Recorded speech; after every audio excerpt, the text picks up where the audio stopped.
So guys, a couple of days ago, Borderlands 4 released its first bounty pack called How Rush Saved Mercenary Day, and I haven't really played any DLC content before for a Borderlands game, so this is really my first time jumping in and experiencing this style of content. Now, whilst this isn't a huge update that adds a whole load of brand new endgame style content, it is a nice little Christmas update, so we're just going to be going over my thoughts on it, what's actually in this update, and just my expectations going into the new year for Borderlands 4. So, first up, what can you expect with How Rush Saved Mercenary Day? First off, this is a Christmas update. It's not anything groundbreaking. It's nothing like an endgame focused update. This is definitely a just fun little Christmas event where like some of the map is now covered in snow. There's a brand new boss which is kind of interesting and has some new loot to gain, and there's a whole load of different cosmetics that you can actually go and earn. It's nothing really all too crazy, although it is definitely going to be more than what came out in the Horrors of Kairos update that I didn't even really check out because I completely forgot that was a thing. That only came with some new legendary weapons, cosmetics, and a new weather variant, whereas this bounty pack comes with new missions and a boss, new legendary gear, and a whole load of different customization options in the form of vault cards with 24 cosmetics, 4 pieces of rerollable gear, a new Vault Hunter style, Echo 4 drone skin, as well as a new vehicle, all obviously themed around Christmas, and it's all very okay. It's nothing groundbreaking, it's nothing revolutionary, it's just a nice little Christmas update. And from the quest, it's not really all that substantial, I would say. Now, I haven't really played bounty packs before, so this might just be the norm for bounty packs. You might need to let me know that in the comments down below. But from what I was playing, it wasn't really anything groundbreaking, unless you really wanted to learn more about Rush and his backstory, about his dad. But apart from that, it was nothing really all too special. I will say that it was nice to have a brand new boss fight. I will say I kind of wish that the area leading up to this boss was a bit more packed filled with enemies, because I feel like there were some portions of it that only had like a couple of enemies spawn in and it wasn't really all that challenging, although I do feel like this is kind of meant to be a activity or quest line that you can start up at any point of the game, so that does kind of make sense, although I do kind of wish that it was more kind of end game focused or balanced around you being at maximum level with a somewhat decent or capable build that would allow you to kind of like flex your muscles a little bit and earn some fun new loot. Now, saying that, I can completely understand why it's not like that due to it being a Christmas event. It's meant to be kind of accessible for literally everyone, so that does kind of make sense.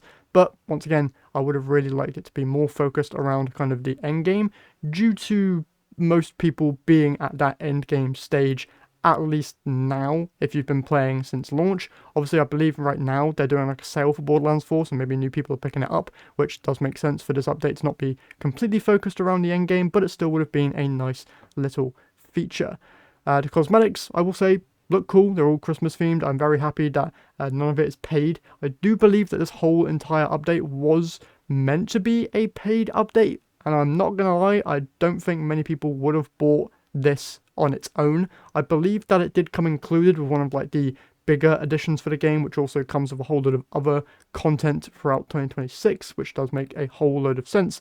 But purchasing this on its own definitely does not seem worth it, so I'm very happy that they actually changed their plans and made it a free content update, alongside the stuff with Horrors of Kairos and the upcoming first Invincible boss fight coming in December, which actually does have me kind of interested. It does say that this is going to be a high level boss variant and arena with new legendary weapons and additional ultimate Vault Hunter mode level, so it does seem like this December update is going to be way more focused around endgame and adding some new content for people who are at that maximum level to go try out their builds and earn some new, probably even better loot than they already have, which I am way more excited about.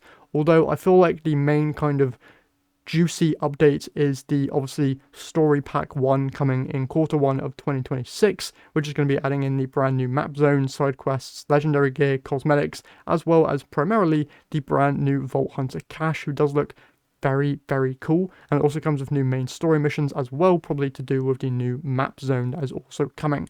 That seems to be probably the main thing that many people are kind of just waiting for at this point. There's not really much else to do if you've completed the game itself, although the Invincible boss might be something fun to tide you over until then. We obviously do also have another bounty pack coming, which will probably be very similar to this first one, although it probably won't be Christmas themed.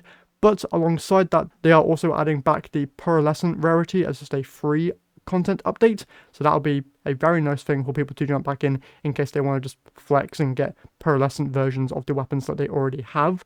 I would be very surprised if the content within Bounty Pack 2 is similar in terms of like scale to Rush's Mercenary Day pack and they don't end up making it free. I don't really see how or why people would buy a bounty pack on its own.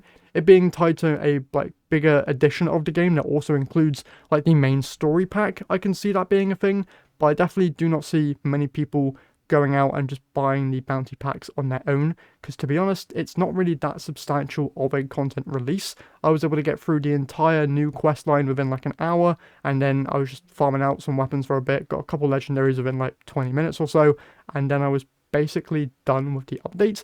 I'm not saying it's bad in any way, but it just wasn't anything like majorly substantial for me to want to just dive back in and grind.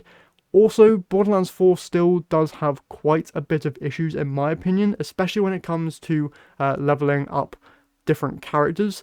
I personally really hate that you still need to go and unlock all the map stuff again on those brand new characters, and you're given basically like no gear to really start you off. It doesn't really, I don't think they really planned for people to use the skip functionality to get a character to, I believe it's like level 30, and then even then there's no like best way of farming out XP other than doing those bounty board things that many people did a while back. So I feel like there still needs to be an update there to like incentivize people to play other characters, because I still haven't really even focused on the other characters yet. I've still just been mainly playing Rafa due to he's the first character that I actually chose, and I would really like to see Borderlands add in, let's say, a better catch-up mode to incentivize people to play other characters, especially with Cash coming.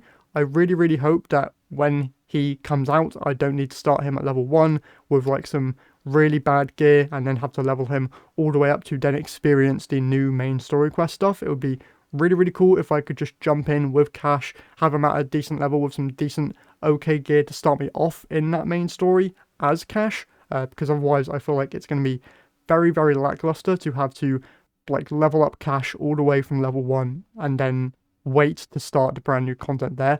I feel like inside of that story pack 1 would be a good time to also add in these quality of life features that really will fix many of the issues that I personally have when it comes to playing with other characters. And that's pretty much all I have to say about the upcoming updates. I'm very excited, like I've said, for Story Pack 1. I feel like that's the main content drop that many people are waiting for, although the pearlescent rarity stuff does have me kind of interested, but I'll have to wait and see there. But mainly just waiting for Story Pack 1.